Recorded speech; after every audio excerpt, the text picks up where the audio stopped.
प्यारे बहनों और भाइयों, मेरा नमस्कार स्वीकारो। देखिए, आज मैं बहुत शॉर्ट में ही वीडियो बना रहा हूँ क्योंकि कुछ मोबाइल में गड़बड़ है, इसीलिए वीडियो नहीं बना पा रहा हूँ।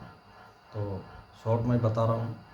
आप एक मंत्र, एक देवता या एक व्यवसाय का आप चयन करिए, उसको बार बार मत बदलिए और अपनी राशि के अनुसार, यदि आपकी राशि जैसे मान के चलिए कि दा अक्षर पे मीन राशि आती है या दी या दिनेश आदि, तो आप दा अक्षर वाला ही शहर देखिए जहां आपको कार्य व्यवसाय करना है या आपने कोई पढ़ाई करनी है या कोई ट्रेनिंग लेनी है। तो जैसे दिल्ली, या जैसे किसी का नाम जय सिंह है तो उसको जयपुर का चयन करना चाहिए।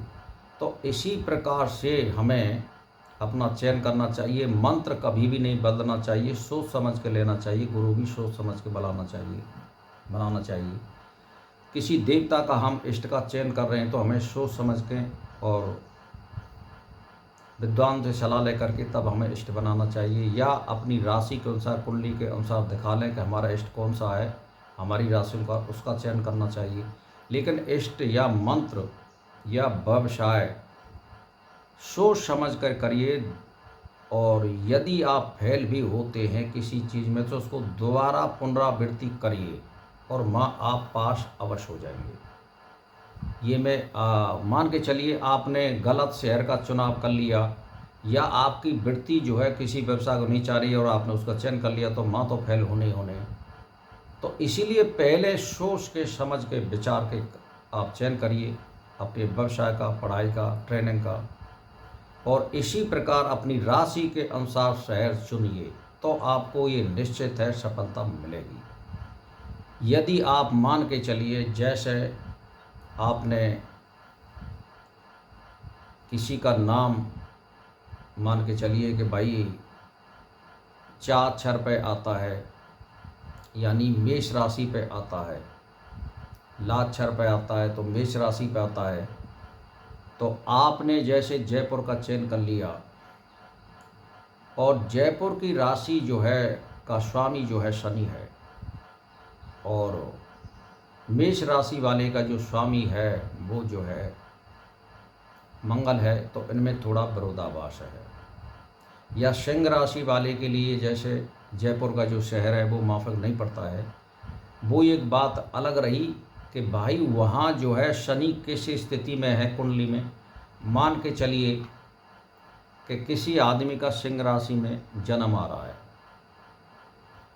और उसका जो लगन का जो स्वामी है, वहाँ लगन उसकी मकर या कुंभ है, और उसका स्वामी अभी केंद्र में बैठा हुआ है, तो वहाँ तो उसको सिंह राशि वाले को भी फायदा हो जाएगा। वो परिस्थिति के अनुसार और कुंडली का अवलोकन करने के बाद पता लगेगी कि क्या स्थिति है। लेकिन मैं आपके लिए एक ही बात बता रहा हूँ, ज़्यादातर आप अपना पत्रा का अगर यदि नाम है और नहीं है तो आप दिखवा लीजिए, तो उसी अक्षर के अनुरूप आप शहर का चुनाव करिए। या पढ़ाई कर रहे हैं, या ट्रेनिंग कर रहे हैं, या कोई व्यवसाय कर रहे हैं, या अपना कोई यानी मान के चलिए आप राजनीति में जाना चाह रहे हैं, तो उसी शहर का चयन करिए, अवश्य सफलता मिलेगी।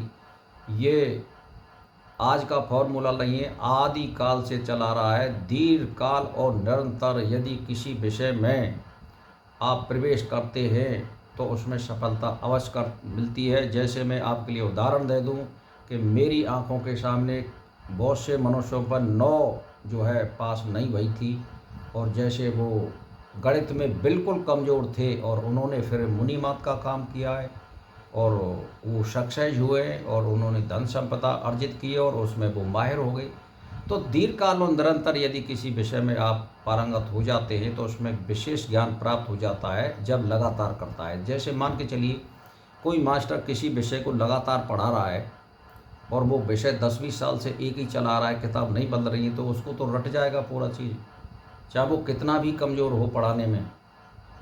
तो इसी प्रकार से मैंने आपको एक ही बात बता दी कि दीर्घकाल और निरंतर आप किसी चीज़ को पुनरावृत्ति करिए, चाहे मंत्र हो, चाहे वो देवता हो, चाहे वो विचार हो, चाहे ध्यान हो, या व्यवसाय हो, या कोई डिग्री हो, तो उसमें आपको अवश्य सफलता मिलेगी। इसीलिए दृढ़ निश्चय पर रहिए, एक तत्व का अभ्यास करिए। इसको आप बार बार मत बदलिए और राशि के अनुसार अपना शहर का चयन करिए, सफलता अवश्य मिलेगी। भाई और बहनों, मेरा इसी के साथ नमस्कार।